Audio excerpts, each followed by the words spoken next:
This is Kelvin Cheatle. Welcome to the third in my People Matter podcast series, where I undertake interviews with people who've had amazing careers in the world of politics, public life more generally, or music.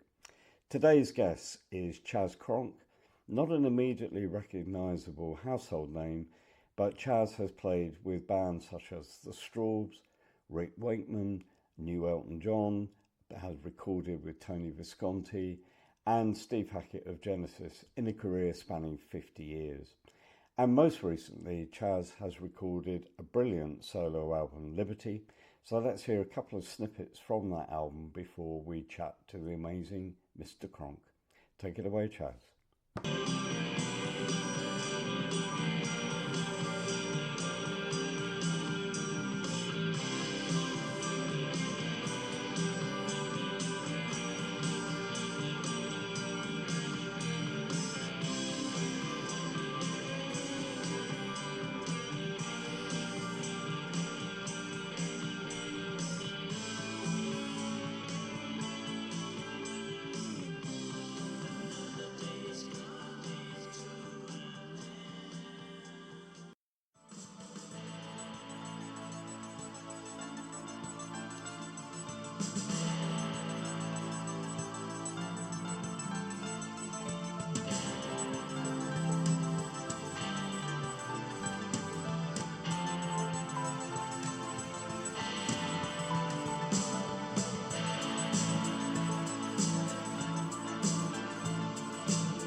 So, afternoon, Chas. Great to see you. And you, Kelvin. How's things? I think you're going on the high seas very soon. Is that right? Well, I'll be going on the Blue Cruise again with Colin Blunstone this time, and yes, it will be happening just after Easter. Excellent.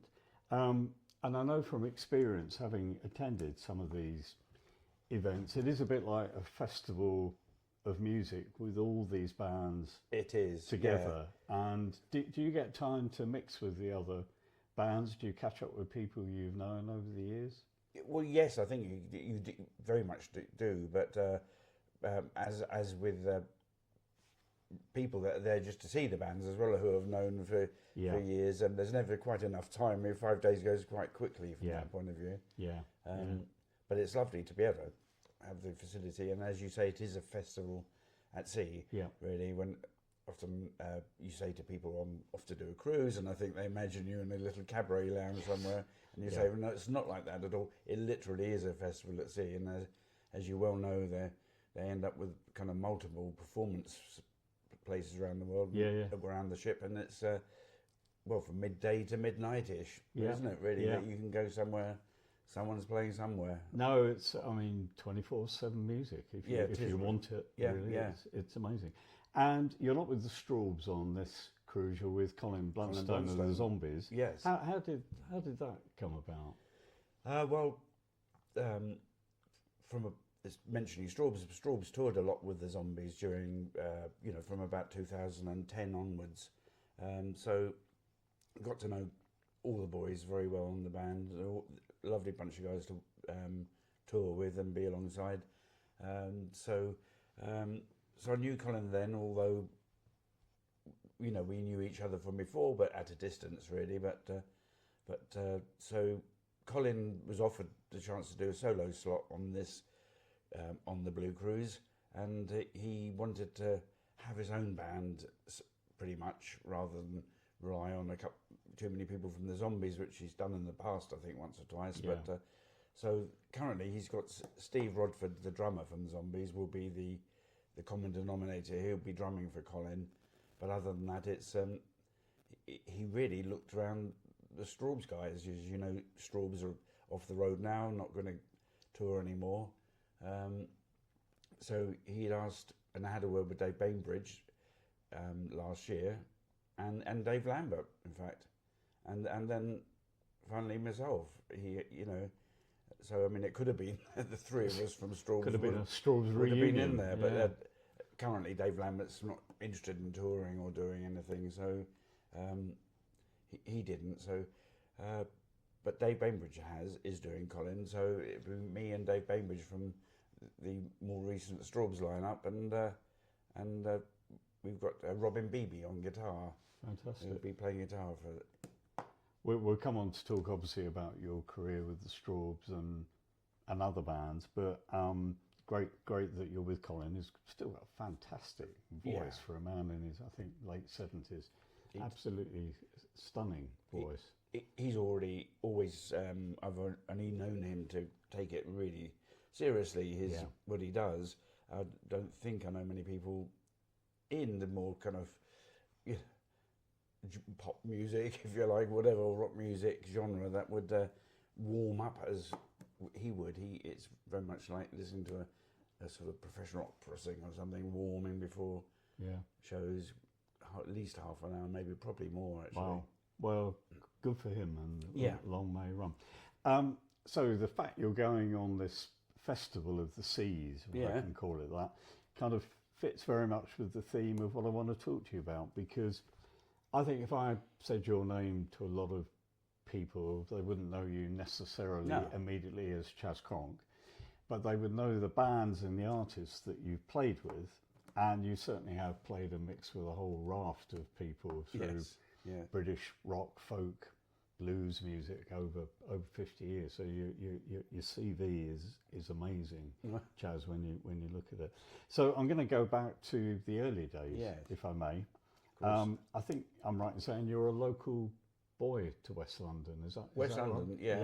Born in Chiswick. Born in Chiswick, right? Lived in Chiswick till I was mid-teens, and then we briefly moved around a few places, Hounslow West, and then Isleworth, and then Hampton, where I currently live, really.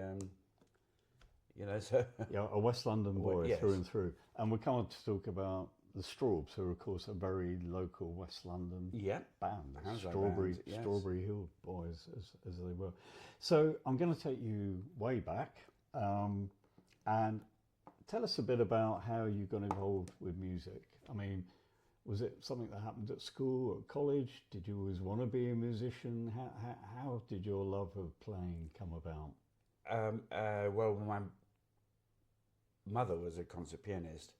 Oh, right. And although she had developed early arthritis effect, so she really didn't play. But I mean, that came from her father, my grandfather, who was a church organist and choir leader in Clonmel in Ireland, and he was quite a writer as well. He wrote all sorts of things.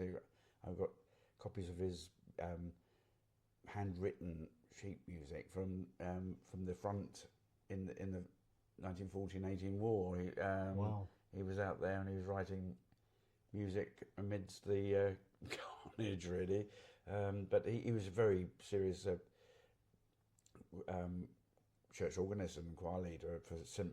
Peter and St. Paul's Church in Clonmel, and he did that for many years. Wrote everything from kind of ditties to children's nursery rhymes to strict, not quite semi-classical pieces, really. So he had bought me a toy piano when I was and I do mean toy, a kind of a little grand, mini grand when I was very young, really. And my mother, obviously, with her upbringing and her background as well, it was always a very musical household. So I think one of my earliest memories of seeing a band playing was in an Irish club in Ealing. Wow. And when I was about 10, I guess they couldn't find anyone to look after me. I was taken out with my mother and her sisters, about 5 of them, to see the Mick Delahunty show band play in a Irish club in Ealing. And I was amazed. I mean, I was being allowed to stay out till after midnight, first time ever that I was aware of. But B, the noise and the racket, and they were a classic Irish show band, and Fun, so I came out wanting to be a drummer because that seemed to be the noisiest thing you could do at the time. It's a kind of childhood thing, isn't it? Make very noise. much so. But because also my sister was 8 years older than I was, I just only had the one sibling really, and she was 8 years older. Consequently, she was bringing sort of Elvis Presley records back into the house when I was, about 10 years old, or less. And Bill Haley and all that sort of thing, and so I was very.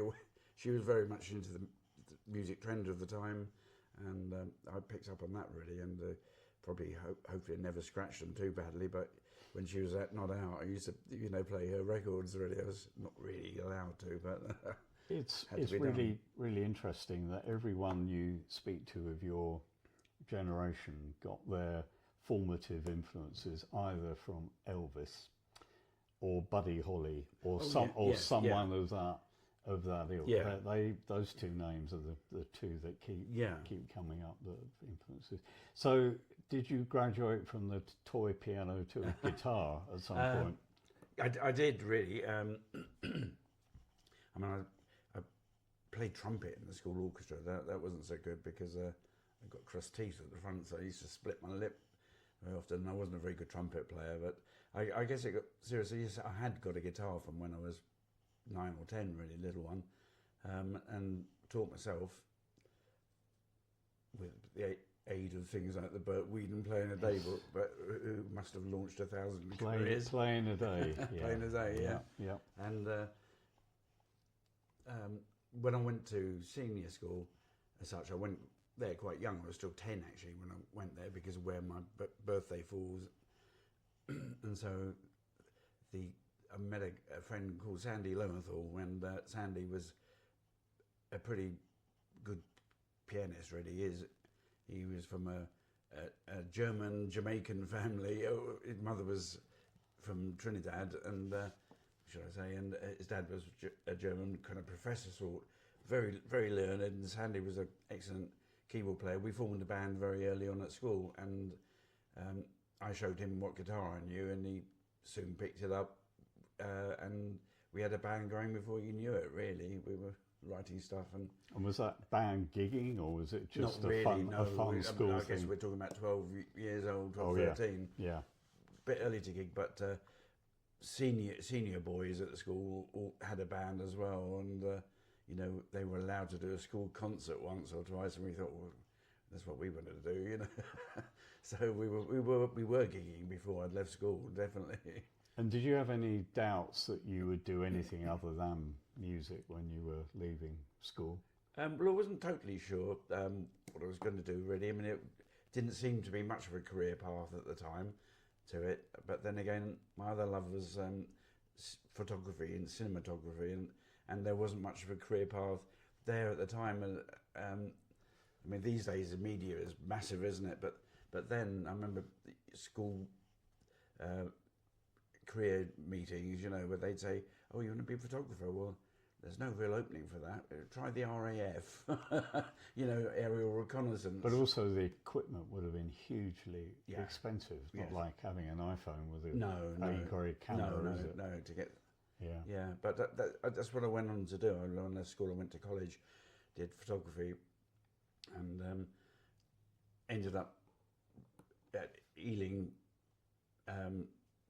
Technical School on a day release once a week, and they had a band on every Thursday, and that was the day of my day release. So very convenient. Well, it was really, but I'd go and get the lesson in the morning, see the band, and you saw some wonderful bands come through there of it.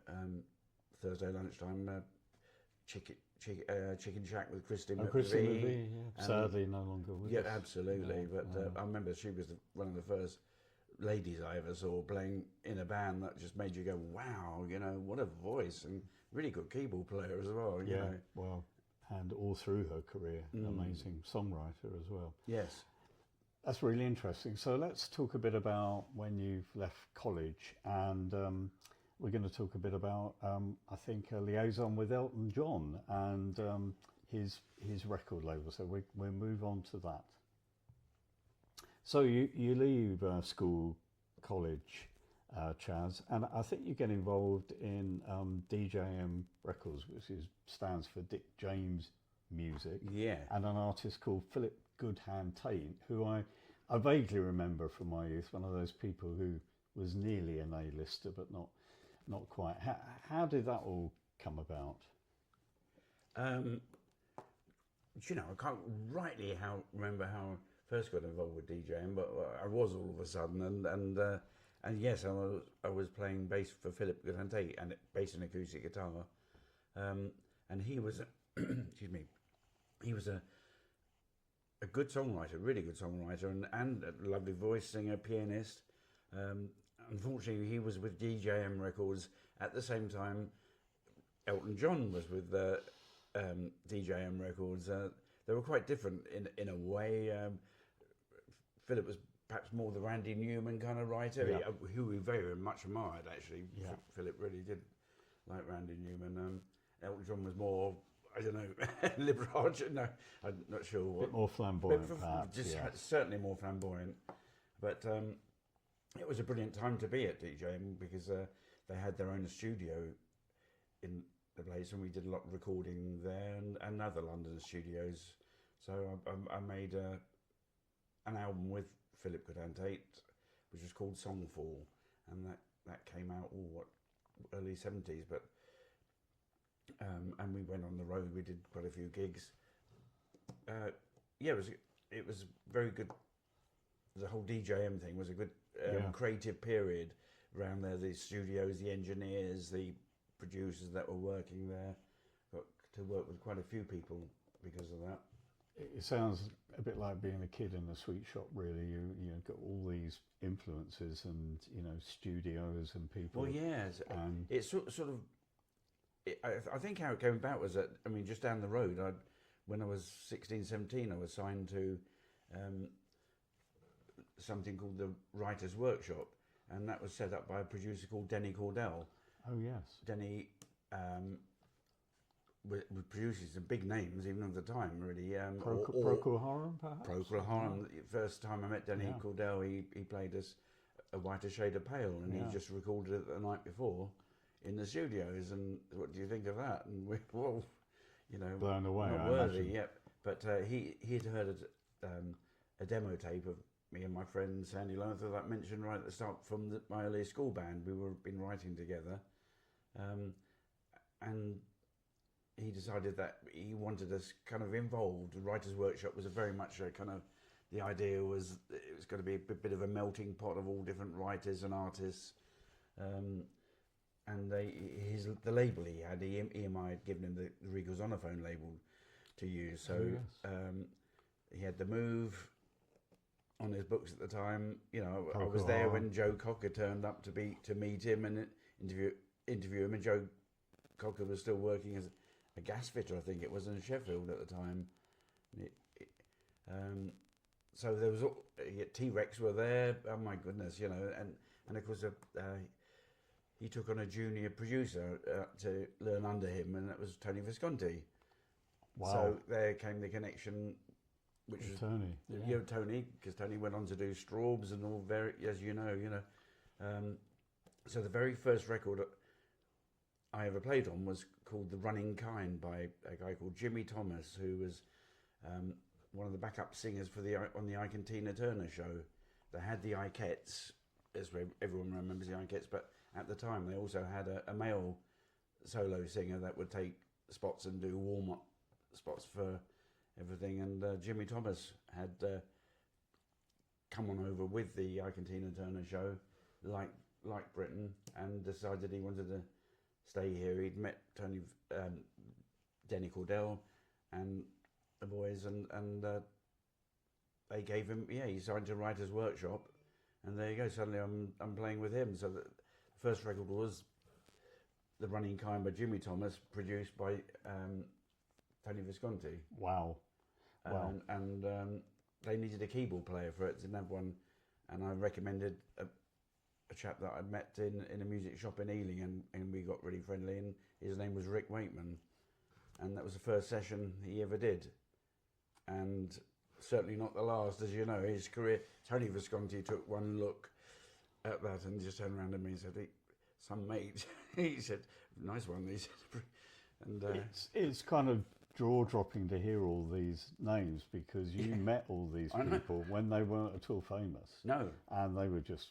I got Rick the Session as a young people, yeah. It's as amazing. he's always acknowledged, but it's what happens when you're younger. I think you're mulling it all around and meeting people. Melting pot. It was a melting pot, yeah. So you must have come across Elton John at that time. Yes, well, all before my DJing connection, because going back to the school band that we had, we opened for Long John Baldry's Steam Packet at Richmond Crawdaddy Club, and who was in the band? Rod Stewart was, Judy Driscoll, I think. Reg Dwight was playing the piano. We shared the same dressing room together, us and Long John Baldry's Steam Packet, and so chatting with him. And he did quite well for himself. Yes. Next time we saw him, he was at DJM Records. Incredible.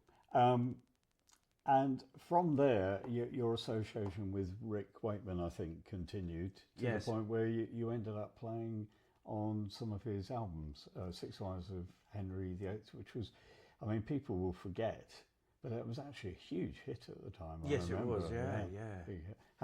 How was that experience? Oh, good. I mean, from having got Rick that session with Jimmy Thomas, with Tony Visconti producing, I mean, needless to say, I think we all know his session career just took off, and he was massively in demand. And being a good bloke that he was, he dragged me in wherever he could, and we ended up doing quite a lot of film music as well for Stanley Myers. I think it was a big sort of film fixer producer at the time, and so I did quite a few sessions with Rick on the way, and then of course he joined Strawbs along the way, and did a stint with them, and then left, but joined Yes and left. Moving. Well, he did, but no. But at the time he had the deal. A&M Records had tied him to a deal, so as you say, they asked him to do a solo album once he was established with Yes, and he wanted to do Six Wives. He called on a lot of his old pals for it, myself included. But it was nice the way he spread the kind of session playing on it round people that he'd worked with on his way up, if you like. And so I wasn't the only bass player on it, but I played on 2 or 3 tracks, I seem to remember. And working with it was always great. It was always a challenge, but he'd also let you do your own thing a little bit. So I mean, I came up with a bass part for Catherine Howard, I think, one of the tracks in the Six Wives, and he really liked it, and he kind of utilised it a bit, made it a bit of a melody as well. So it was nice that you could, kind of have this little bit. It wasn't dictatorial. You've got to play this exactly this. He was kind of let you do your own thing a bit. And what an amazing career he's had. He's still touring. Yeah. Even though he calls himself a grumpy old man. Yeah.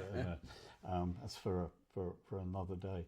And I think through Rick, you appeared on TV. You're on the old Grey Whistle Test. And that's how I think, how I came to end up with Strawbs. Right. Because I think it was Catherine Howard, the track I mentioned earlier there. He got Dave Cousins and Dave Lambert from Strawbs in to play rhythm acoustic guitar, and Dave Cousins put a kind of strange, quirky banjo middle part to it.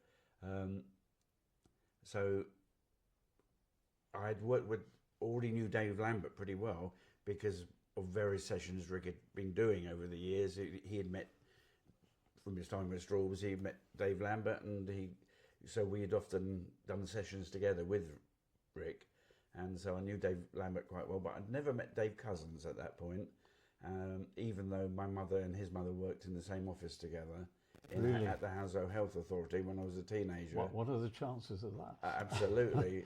She used to be, my mum would come back and say, oh, Mrs. Cousins' son's band's doing rather well, tell you about the Strawbs and all this, and and of course my mum was telling Mrs. Cousins what I was up to, so he would have been aware of me, and I was certainly aware of him a long way prior. But the fact that Rick got an old grey whistle test to do to promote the Six Wives of Henry VIII album, and he got myself, Dave Lambert, Dave Cousins, and Alan White on drums, I think. But yeah, that was the proper first meet-up I ever had with Dave Cousins. And your first time on TV, I imagine, was it? You know, no, because I'd done some stuff with Philip Goodman Tape. Oh, I see. Yeah, but it was the first old grey whistle test I ever did. Yeah. Yes. Yeah. Fantastic exposure. Yeah. And so that gives us a nice link to joining the Strawbs. Yeah. So Strawbs are one of those bands, aren't they? That if you speak to people in the street, they know. Part of the Union. They know part of the Union, which is the least representative song of any band that I've ever known. Ironic, isn't it? And for those people who want to listen to the Strawbs, please do. I've recorded some amazing stuff. None of it is like Part of the Union, which was the big hit with Laid Down as well. That was another top 20 hit. But you joined after those initial hits, I think. I did, right after, Yeah. And the first album you were involved with was Hero and Heroine, am I right in saying that? Very much. Which I think was a huge hit in America, wasn't it? A bit less so here. Their star had begun to wane a little bit. Yeah, well, it all gone, I think, a little awry for Strawbs because they'd come up through the kind of college and university circuits, arty band sort of thing, and came in that circuit, and all of a sudden, they'd had this huge hit with Party. They had this not such a good hit with Lay Down, which came out first. So that was much more Strawbs like, almost semi-religious, almost sounding. Although it wasn't, but yes, all the way stories I understand it is that Hudson Ford, Richard Hudson and John Ford, the bass player and drummer of Strawbs at the time, were planning a solo album, and they wrote quite more mainstream poppy stuff. That's what they were doing, commercial stuff. And they'd come up with Part of the Union and demoed it as part of a solo project. But the record company got to hear it, and of course, in the time, in the times it was with all the strikes that were going on, it was as topical as you could get. Yeah. And they knew it, of course, Elton John, but the record company said, that's a massive hit. That's, they've got to do it as Strawbs. And I don't know the kind of toing and froing that went on. I mean, I would have imagined Dave Cousins wasn't necessarily that keen on it, realising it was actually an out and out commercial stab, but nevertheless they were talked into doing it, and it was a big hit. And all of a sudden they had an audience of teenage girls because they were number one top of the pops, or near enough. Number two, I think it got to. But and I think when you do that, the audience that they'd grown up with thought, what the hell's going on here? Because there was all that talk of you sold out, and they glammed up a bit, didn't they? There was a glam rock or whatever was going at the time, and they made probably the wrong move of embracing that as well. And I think the audience that had followed them for years and seen a kind of serious band emerging just held their hands up in horror and disappeared. Largely. And of course, as soon as the hits stopped coming, so did the teenage girls. So they were left with this kind of slight vacuum over in the UK. But as you say, in America,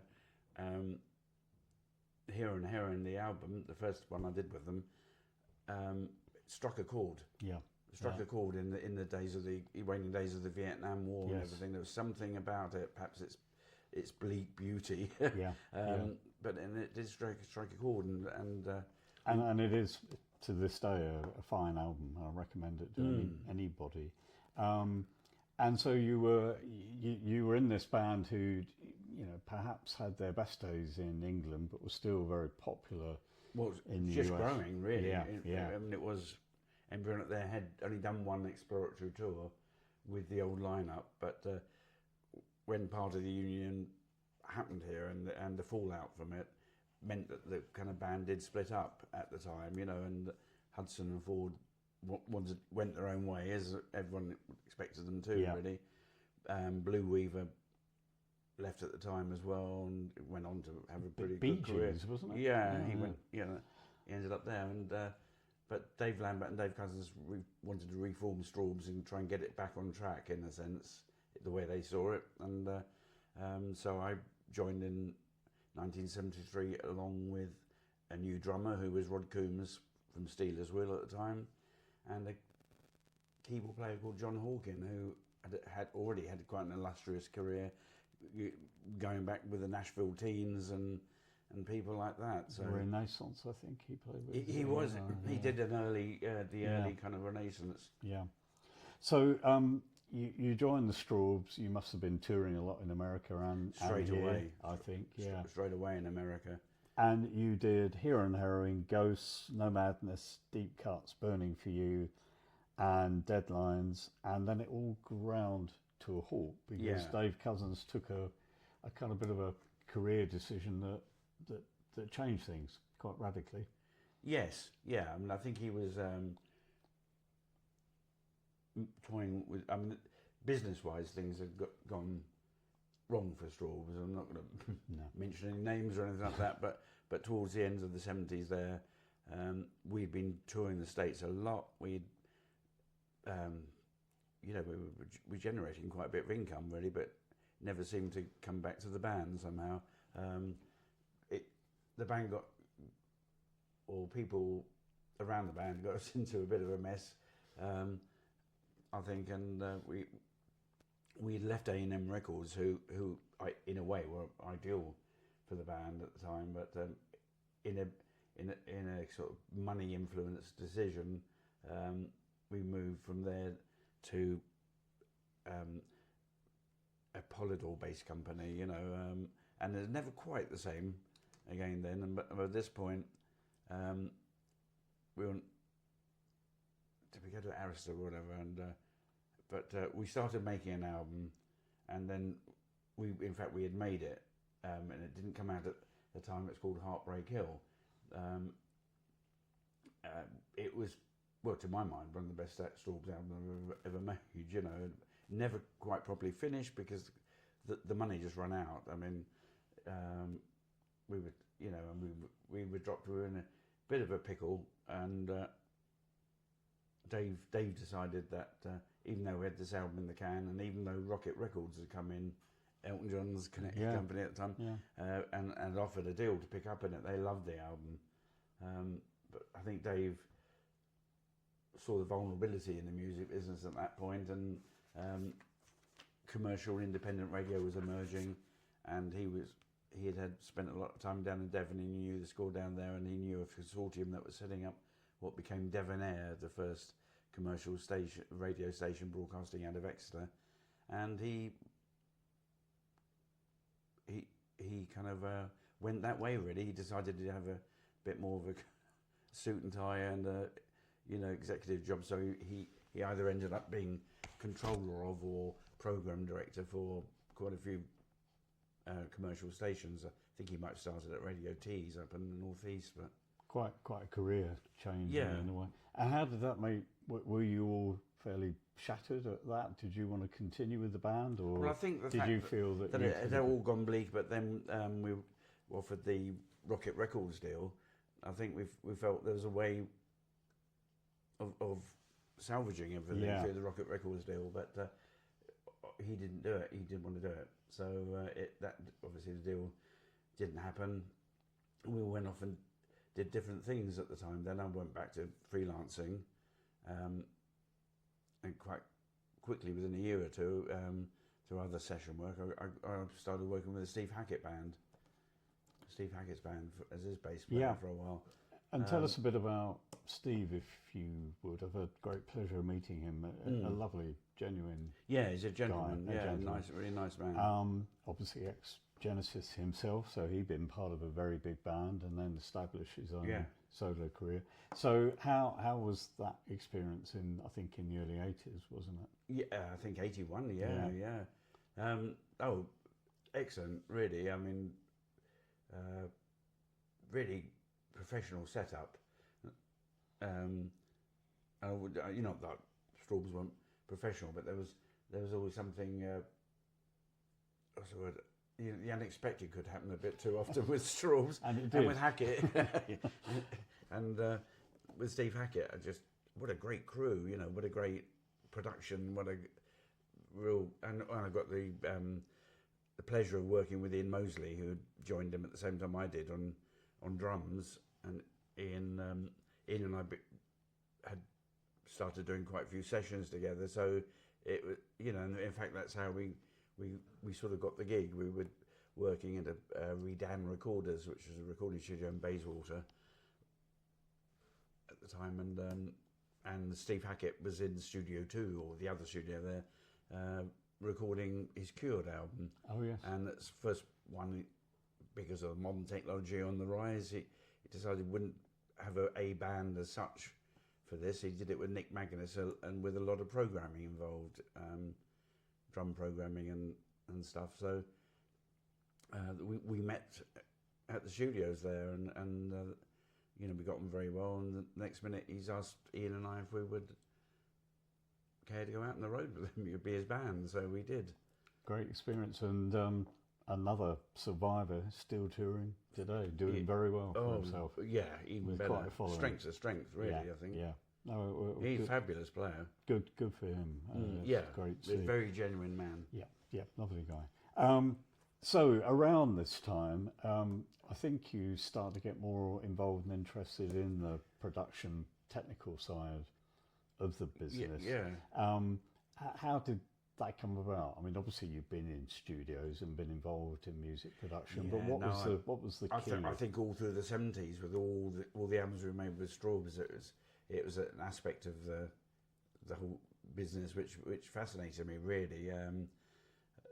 So I'd happily get stuck in with the engineers or producers at the time. We with Strawbs, we had a chap called Tom Allen, who was produced and engineered, or co-produced, but certainly engineered a lot of the stuff. He was fabulous to work with. We did some quite outrageous things to invent new sounds and different ways of doing things. And then the Deep Cuts Burning Few albums, and that we moved to an American production team. Mainly Jeffrey Lesser was the engineer, but we had Rupert Holmes and Jeffrey Lesser. Rupert Holmes, who sang Pina Coladas, I think. But I remember it well. Yeah, they were. He and Jeffrey were working as a production team together, but Rupert did one album with us, and Jeffrey carried on and did another couple.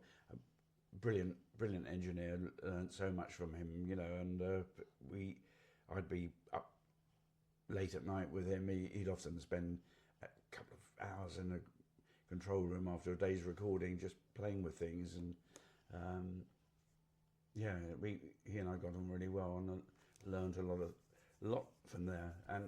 But I guess I also learned an awful lot from a chap called Andy Richards, who was the last keyboard player in Strawbs, who was on the Heartbreak Hill album, which never got released to some years later, the one that Rocket Records might have had, but didn't come out. Andy, when Strawbs finished it in 1980, say, and I went freelancing, so did Andy, and he through various connections, he got the gig with Trevor Horn. He ended up doing all the Frankie Goes to Hollywood stuff. So bingo there, he was suddenly massively in demand. It was the time of programming really coming in, wasn't it? We spoke about it with Nick Magnus doing the Steve Hackett's Cured, Fairlights. Andy was a Fairlight, one of the Fairlight kings really. And it's all this 6 degrees of separation, isn't it? X knows Y knows Z, and they all come back together again. Yeah. And we're now going to jump on to talk about how you took and used that technical knowledge, and produced a fantastic album of your own called Mystical Mountain Music. So you took a lot of this technical knowledge and you produced your own album in the early 2000s called Mystic. I said mystical, I beg your pardon. Mystic Mountain Music. What was the inspiration for doing your own solo album? Okay, well, I kind of didn't really regard it as my own solo album in a way, although I guess it was instrumental. I mean, it was well, my wife works a lot with alternative therapies and everything like that, so she liked using a lot of ambient music, and she had this guru fellow, Gurdeep Singh, who had stuff I was doing, and said, "Oh, you should, just do your own kind of ambient stuff." And so I guess I was experimenting with my own early studio, and instrumentally was a lot easier than anything else in a way. But it, she, I did an album that she could use for practice. Yeah, she's kind of works in lots of ways, but the whole ambient music, if you like, mood music thing, I thought, right, I'll have a go at that. So I did Mystic Mountain Music, as you say, and I never I always thought it'd just be something for that aspect that she could have from there. So I never considered it really a piece that but nevertheless, of course, I did do it. So it is a kind of solo instrumental album. Very difficult to find a commercial market for that kind of stuff. Yeah, really. It's not a commercial. Didn't really expect to. No. But interesting. And then I think that's 2002, and then the Strawbs reappear. Yeah, from the ashes. Well, they'd never really gone away that much. No. I'd been on. They had through the 80s and the 90s. There were lineups saying Strawbs doing it, and Dave Cousins had, well, quite quickly been talked back into, because I think they did, having split up Strawbs in 1980. I think by 82 or 3 they were doing a slot at the Cambridge Folk Festival. But I was with Steve Hackett then. I always remember, the chap that was would-be manager then coming to see me at a Steve Hackett show and saying, "Oh, Strawbs are, getting back together again." And I was, "Oh yeah." He said, "Well, no, you're not needed because they got." Oh, right, okay. That. Well, anyway, I'm doing all right here. So, but. So how was it? They'd had sporadic skirmishes. They were trying to get something together, and had gone over to America once or twice during the 80s and 90s. But it was only really towards the end of the 90s, I think, when Dave Cousins or whoever had the idea to do an acoustic version of Strawbs, just 3 people, low maintenance, in the sense of just pick up your guitars and go, no big trucks needed or anything like that. So he got together, Brian Willoughby and Dave Lambert got together, and it was acoustic Strawbs. So, and all during that period, I kind of knew what was going on. I saw them, and they were behind the scenes. I had been working for a bit up at Goldcrest Post Production, which is a big TV and film post production facility in Soho, doing work for them, more menial sort of stuff, installing Apple Macs for them and systems, But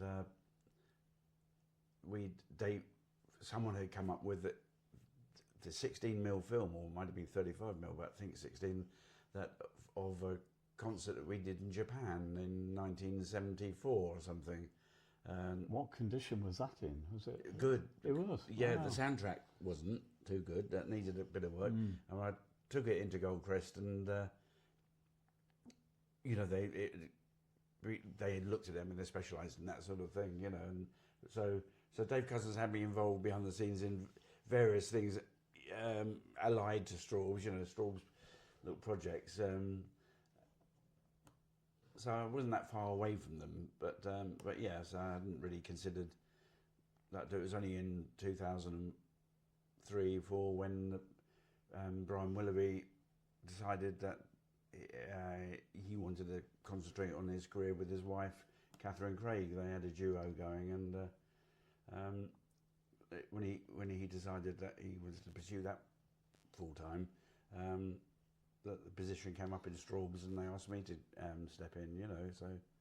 And it was, if you don't mind me saying, a very low-key affair, the acoustic Strawbs. I remember going to visit a friend, I think it was in Deal, who said to me, "Do you fancy coming to a gig tonight in the Village Hall?" And there you were, the 3 of you. I mean, just acoustic. Well, I was there as well. Guitars. Oh, okay. And no, in the church hall. Was that the yes, church hall? yeah.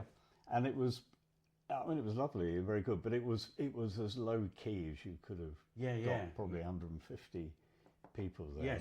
But you know, the Strawbs' heart was still beating. And I think I'm right in saying around then you had the acoustic band. Then the electric band was playing as well. And it kind of metamorphosized back into the fully fledged Strawbs that we know from before. It did, yeah. I mean, I came back in 2004, as you say, ostensibly into the acoustic band, but they'd had an offer to reform the 1973 lineup that did Hero and Heroine, the first album over Member Strawbs, and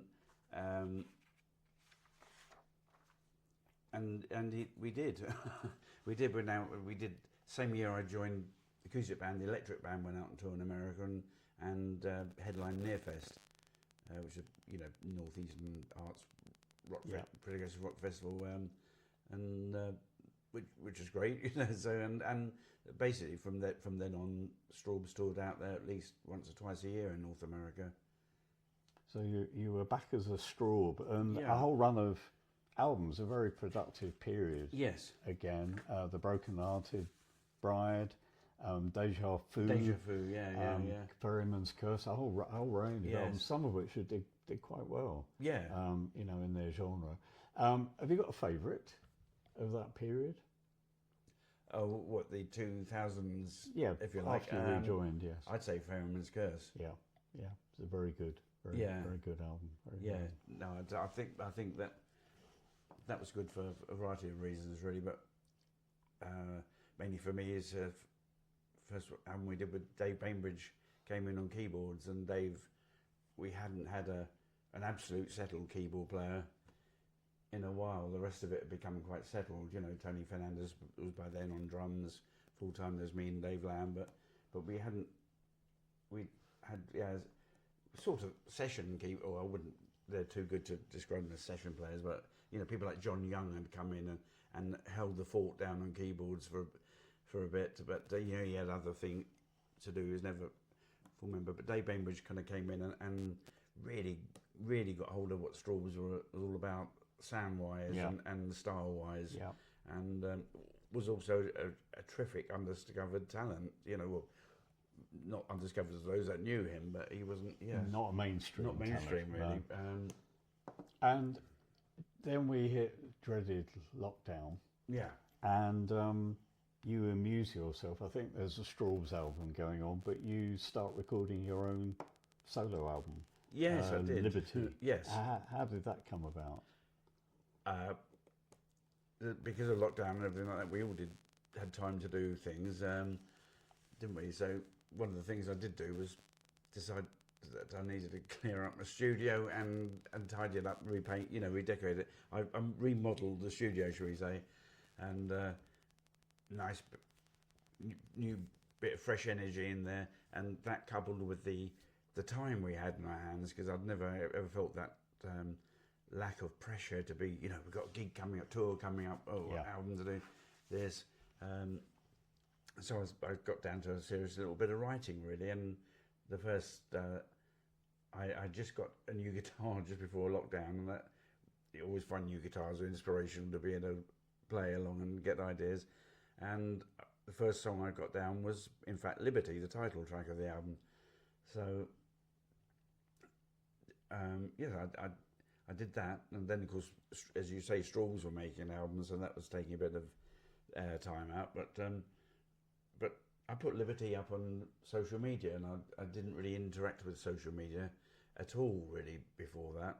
I was aware of it, but just a bit frightened. Slightly scared of it. Dip my foot into the water, but so I put Liberty up there. I did a cheap little video. Well, I say cheap. I mean, I made a little video at home to go with it and put it up there, and it got a fantastic reaction. I mean, I couldn't believe the reaction it got. So, and along the way, the boss of Renaissance Records in America got in touch and said, "I love that. You got any more?" And we started talking about possibly doing something together. And an EP is what he was suggesting first. So I thought, that's great. I've only got to find, say, another 3 tracks, and we got an EP, you know. And so, because of the busy pressure I was under with the Strawbs recording, I didn't have much time to think about any new songs for myself at that point. So I thought, what have I got? And then I thought, well, there's one song that never really got exposed properly, which is called A Splash of Blue, which was on a bit of an album Dave Lambert and I had done, or of songs we had written, never got properly exposed. So I thought, well, that could go on it, because it is my song and my production. Dave was playing guitar, but and then there was a song called Everybody Knows that I'd written, that had been done by Strawbs. I had almost produced it to its finished sort of thing, and I really wanted to sing it on the Strawbs album, but I was convinced that too many different voices would. So Dave Cousins sang it in the end. So I thought, well, I'm nearly there with this. I've nearly got an EP, you know. I finished that off properly, and you know, put it to John Edwards at Relations Records, and he said he turned around. Then he did the artwork first off, but I thought, well, we got to go here, you know. But then he came back and said, I've been talking to my distributors and various things. We really think this should make this an album. So it went from single to an EP to an album. To an album. Yeah. So in the end, I had to get my thinking gear back on and come up with another half dozen songs, really. Well, Chas, I'm going to say, at the risk of embarrassing you, it's the best album of that year. I mean, it really is that good. It really is that good. And people who like that kind of music will love it. Everyone I played it to thinks it's an outstanding piece of work. It really is. So my mission is to publicise it for you. Bless you. And we're going to put a track on this podcast so people can hear it.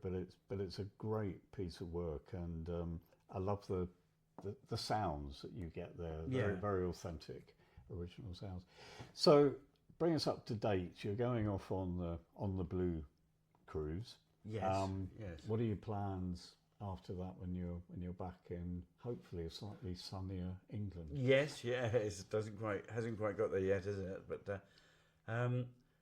well, I should be writing more stuff. I mean, if I was really serious about business, you know, I should have had a follow up to this out now. Really. Yeah. But I don't know, with various things that have gone on, I haven't been as creative lately as I'd like to have been in the studio. I still am writing stuff, and I got some stuff going, but I haven't got a run of it on at the moment, and really need to do that. But it would be nice to get a follow-up out. It'd be also nice to figure that if you were going to do it, that you could make a few bob on it. You know, one thing I did learn from doing Liberty is it got, you know, the reviews, and you've just been very kind in your comments about it, but it got some amazing reviews that I couldn't have imagined beforehand. I had no idea, but in this day and age now, it doesn't actually put much bread on the table. No, sadly not. The reviews don't at all, and because of the way things are with streaming. Yeah. Would you consider touring it with your own band? Well, people often said that. I think I've got a bit of imposter syndrome there, really. I think it's, to me, it was very much a studio-based album. But yes, I would do, but I would like to, in an ideal world for me, the boys that wanted to out of the old Strawbs lineup, say, we could have gone on and done something together, showcasing all our musical things, and in the first instance, I would imagine I could have done it with that, but not everyone wanted to carry on playing, so it's like quandary. I don't have a kind of nucleus of a band that you can put together. Yeah. But I mean, I guess the evidence of your long and interesting career is never say never, because just when you think something is done, something else pops up. And who knows, after this cruise, who knows what will happen? It could be something else appears. True, yeah. So we wish you well. Chas, it's been a great pleasure. Pleasure talking to you. And sail safe and on the high seas and enjoy the cruise. I will do. Thank you very much. Thank you very much.